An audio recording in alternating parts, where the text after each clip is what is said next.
پوچھ رہے تھے دوسرے صاحب سے، یہ درویش کون ہوتا ہے؟ تو اس کی نشانیاں ہیں درویش ہونے کی.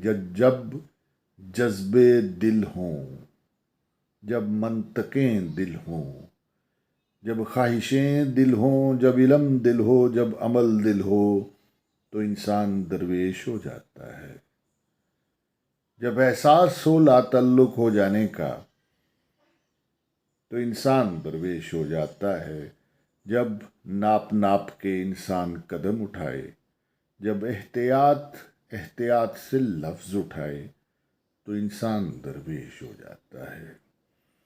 تو جب جذبے دل ہوں، جب منطقیں دل ہوں، جب خواہشیں دل ہوں، جب علم دل ہو، جب عمل دل ہو، تو انسان درویش ہو جاتا ہے.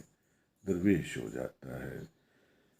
درویش ہو جاتا ہے. Thank you very much. This is Rehan Shirwani.